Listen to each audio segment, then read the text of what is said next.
bonjour. Alors, je suis avec Michel Thonon, le maire de Salon-de-Provence. Donc, Monsieur Thonon, quelle est l'importance pour vous de prendre part à ce forum citoyen sur la question du handicap?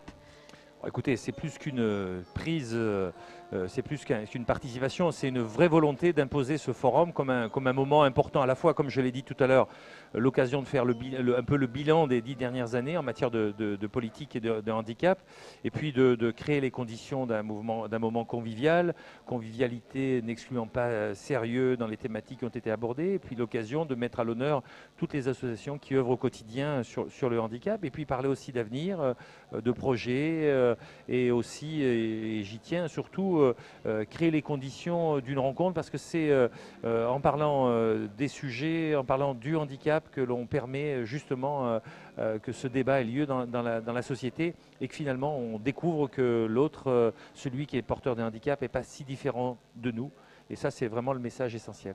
Et quel bilan, justement, dressez-vous des dernières actions qui ont été posées pour améliorer l'accessibilité ou toutes les autres thématiques liées au handicap? Oui, vous avez raison, toutes les autres thématiques, parce que finalement, vous savez, en France, les choses sont très simples, hein. Je dis en France que je salue nos amis québécois par votre intermédiaire, parce que vraiment, on est très heureux de vous accueillir à Salon-de-Provence, hein, mademoiselle.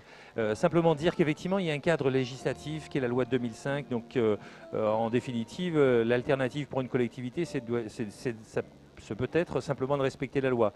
Ou autrement, poser la question de comment on vit dans sa cité, comment on se déplace, comment on travaille, comment on peut accéder à la culture, au sport. Donc finalement, l'occasion d'aujourd'hui, c'est l'occasion d'essayer d'aborder tous ces sujets-là. Et le bilan que nous faisons, c'est le bilan de 10 années. Alors, il y a beaucoup de choses qui ont été réalisées, mais il reste encore immensément de choses à faire. Et je crois que ça nous donne une énergie exceptionnelle que d'avoir des mouvements et des forums comme celui-ci. Et de quoi êtes-vous le plus fier dans les gestes qui ont été posés? De quoi sommes-nous le plus fiers? Je pense que un des éléments, un des points importants, c'est d'abord, il y a deux choses. Et ce sont deux événements qui se sont déroulés cette année. D'abord, la reconnaissance que nous avons eue par l'Association des paralysés de France, la reconnaissance du travail. Nous ne revendiquions rien. Nous avions le sentiment tout simplement de faire ce qui était normal. Et on a été récompensés. On est très, très heureux.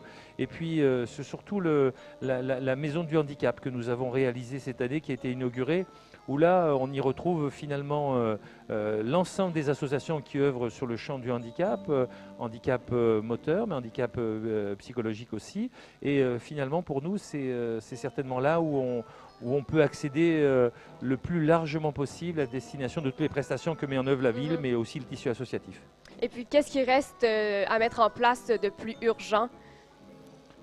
De plus urgent, je crois qu'il y a beaucoup de chantiers, et puis ça sera une quête permanente si vous voulez. Je crois que s'interroger non pas simplement sur ce qui est obligatoire et ce qui est du domaine de l'accessibilité, je crois que c'est s'interroger sur, c'est un regard posé sur le handicap différent, et puis surtout s'interroger sur la vie, hein, sur qu'est-ce que la vie avec un handicap, comment on peut continuer à rire, à sourire, à se cultiver, à s'amuser, à se distraire. Et répondre à ces questions-là, c'est d'ores et déjà répondre aux questions de société auxquelles nous avons tous à faire face. Et quel commentaire avez-vous des organismes qui prennent part aujourd'hui? Comment les gens réagissent à la mise en place d'un événement comme aujourd'hui, mais de toutes les mesures qui, toute l'année, aident les handicapés? Oh, écoutez, on a forcément le plaisir de les rencontrer régulièrement. C'est vrai qu'on a des retours, j'allais dire, plutôt positifs, au sens où finalement on n'est pas dans la recherche d'une évaluation par j'allais dire un remerciement. L'enjeu, on ne demande des remerciements de personne. D'abord, on n'a pas à attendre des remerciements. On a à faire notre job, comme on dit un peu dans les pays anglo-saxons, comme chez vous. On fait notre travail naturellement et on n'a pas à avoir des remerciements. Faire ce qu'on fait, c'est normal. Ce que nous n'aurions pas fait aurait été anormal. Donc pour nous, il n'y a pas de, on avance naturellement et puis on essaie de le faire de manière conviviale. Et hier, vous avez vu certainement le film Bendability. Je crois que c'est un peu dans cet esprit-là que l'on veut faire. On peut montrer et faire en sorte que le handicap soit une plus-value et que ça soit un plus pour notre collectivité. C'est ça tout l'enjeu, hein, un message très positif de ces thématiques-là. Parfait, bien, merci beaucoup, Monsieur le maire, et je vous souhaite une belle journée, un beau forum. Merci à vous, mademoiselle. Merci.